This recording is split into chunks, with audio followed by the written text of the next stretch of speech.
Why did you eat the Ghostbusters ticket? Actually, I don't know. Oh, wait, I still have mine on the floor down here. It was a spur of a moment thing. But you liked the movie. Yeah, I don't know. I do weird things. Oh, so do I. Like this, for example. Why are you sticking it up your nose? Because it's weird. Wash your hands. Sure. Because the Batman knows. So how would you rank this with some of the other incarnations? I would say it's pretty up there. Like, in a good way. Oh, yeah. Like, the trailer, when I saw it, I was like, I don't know, this could either be really good or really bad. So, it was a nice surprise to watch. And I think Robert Pattinson did a fantastic job as being the Batman. I agree. I totally agree. I think he not only does he don the suit well, but he has the actions, he has the character nailed. He definitely makes the vigilante his own. That's a very crucial thing. The only nitpick I have is that we don't see too much from him as Bruce Wayne, and I kind of wish they did, but for something called the Batman, you get what you see. He really does good as Batman. I think they did that on purpose. They might have more of Bruce Wayne in the next movie, but I felt like this movie just wanted to not do the origin story. They imply he's been the Batman for 2 years, and one of the things I thought was really interesting is that he himself does not call himself the Batman. He calls himself Vengeance. Because I guess the Vengeance would not suit very well as a comic book title. No. But it was interesting that he didn't call himself that, because in other versions, he would call himself Batman. Especially given the cape and the cowl and everything. I saw this one before you, and first time around, I did like it. But I felt the final third just went on for way too long. Having seen it a second go, there is a purpose as to why that third act is there.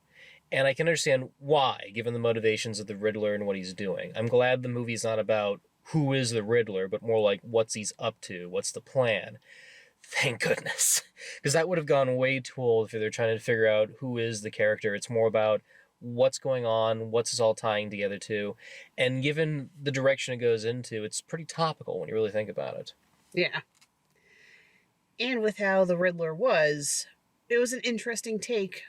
It wasn't what I was expecting. No, I was worried, because when I saw the costume that he dons, what Paul Dino wears, I was really worried, because I didn't find him scary or intimidating. He kind of looked like he was cosplaying as a military version of the turtle guy from Master of Disguise, in a sense. Yeah.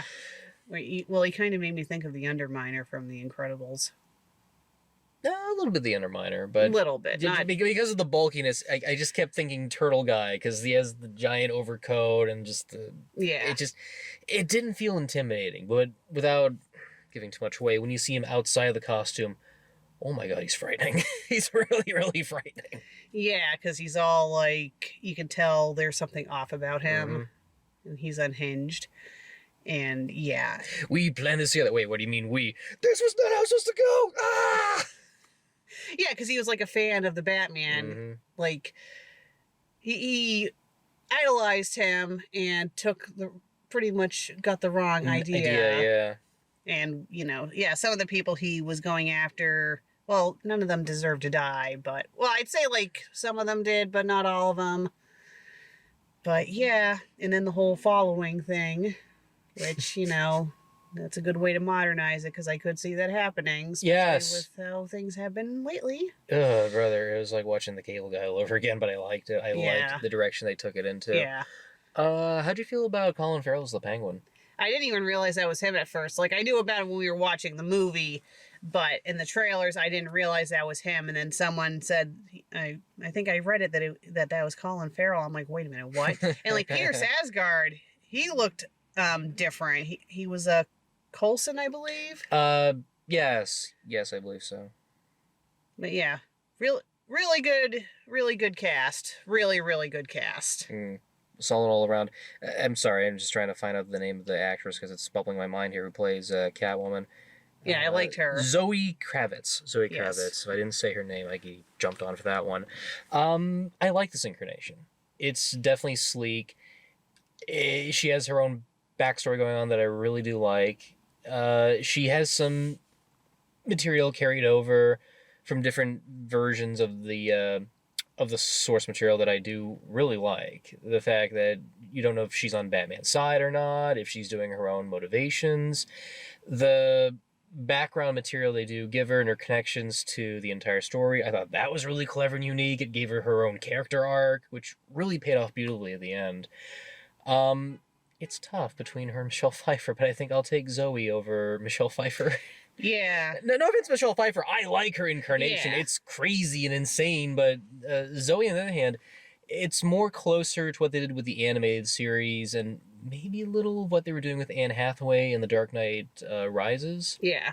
But I'll definitely take this version. I think it's a whole new different take on the character that's familiar, but it's going in a different direction. Yeah, and they had like really good chemistry too. Oh, her and Robert Pattinson. Yeah. That's great.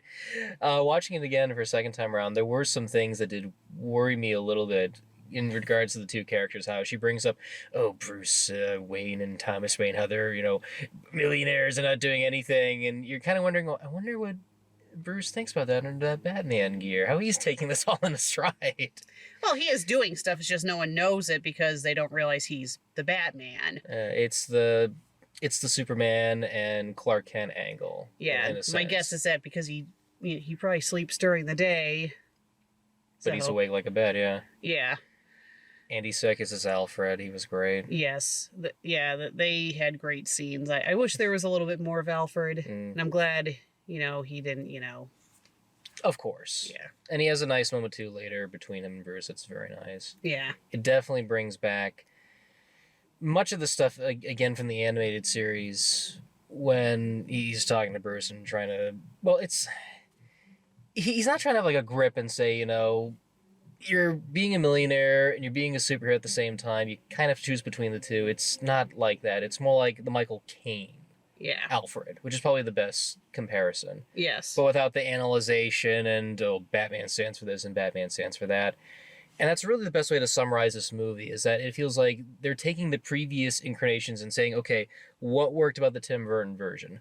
The visual stuff. Let's take that, have a little bit of the Nolan material so it's grounded in reality. Let's have the characters almost feel like they're coming out of not only a comic book movie, but also have the dialogue of a Christopher Nolan film, but more skimmed back a bit. So they actually do sound like characters. They talk like characters. They feel like characters. Yeah. And that's what I love about this incarnation. It's looking at what was done prior and saying, this worked, this worked, this worked. That didn't work. Let's improve on this just a little bit. Is it 100% perfect? I'm not going to say it's 100% perfect, but I will say it's a solid incarnation, and I want to see where it goes with sequels. Yes. That's probably the best way to describe it. Yes.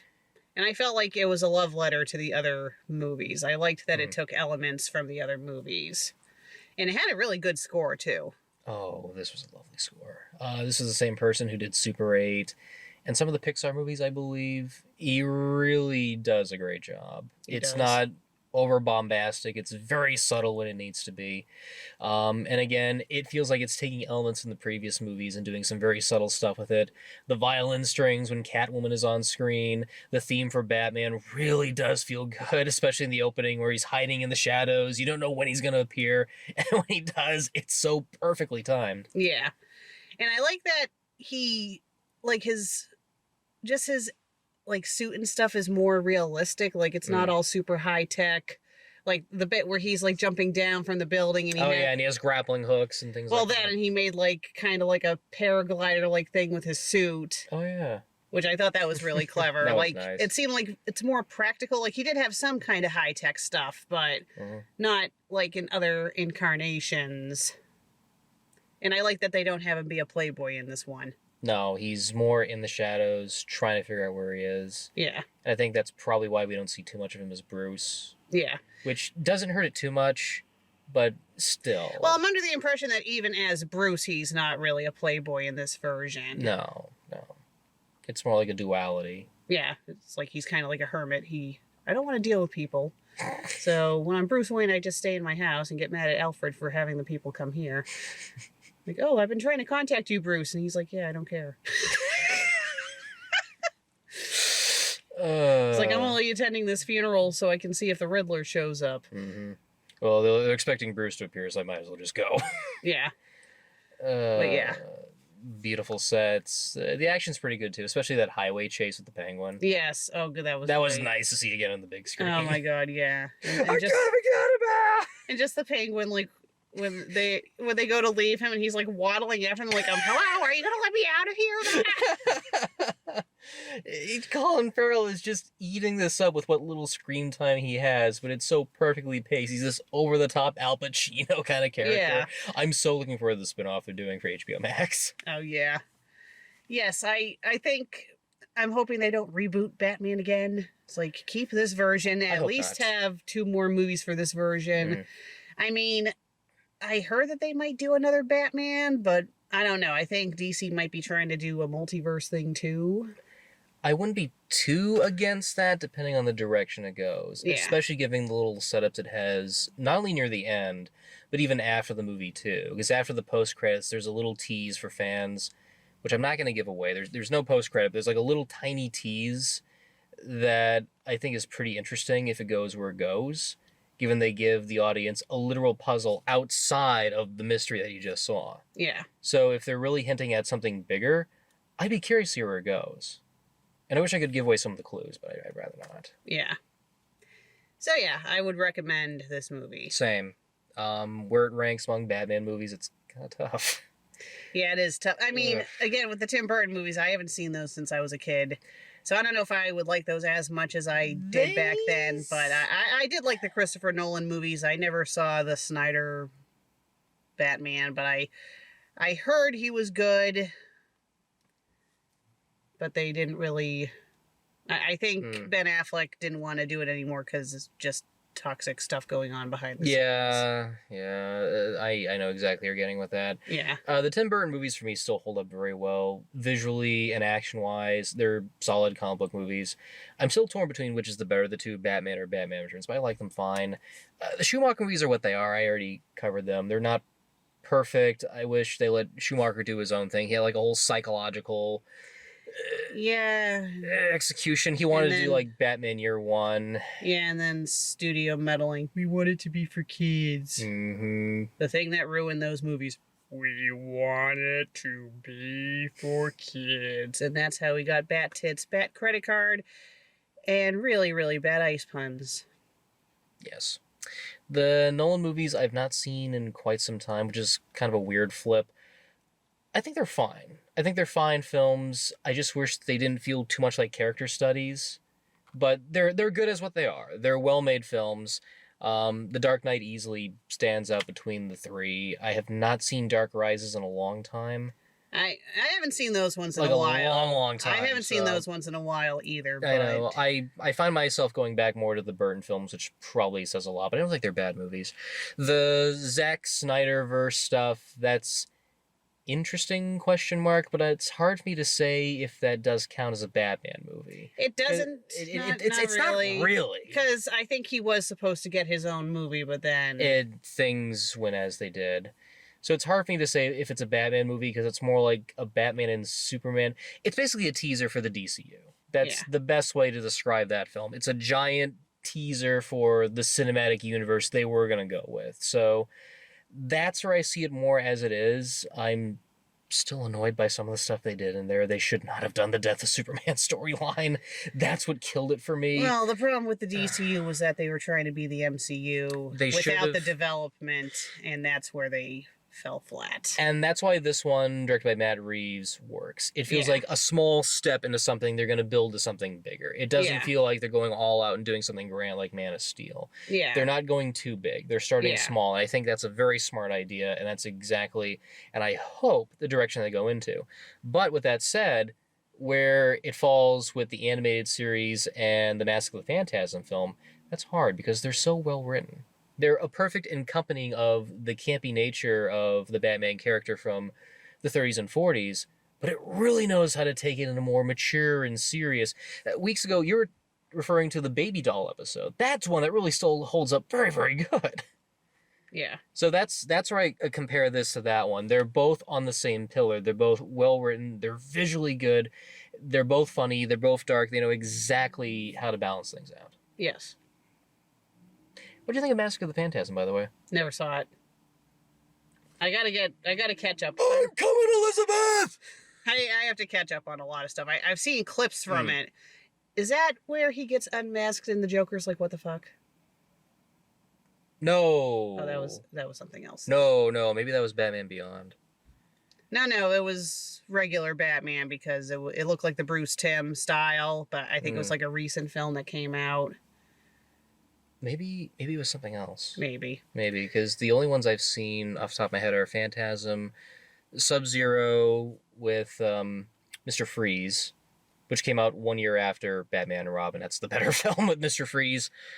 Return of the Joker, which was okay. That was interesting. That was okay. I didn't like it, but I didn't think it was terrible. I have mixed feelings about that one. And then there was The Killing Joke, which I don't want to talk about. I gotta catch up with my Batman stuff. Don't see Killing Joke, whatever you do. I heard that one wasn't. Yeah. For the love of God, like, watch the Link Horror Review. It's a great summarization of everything.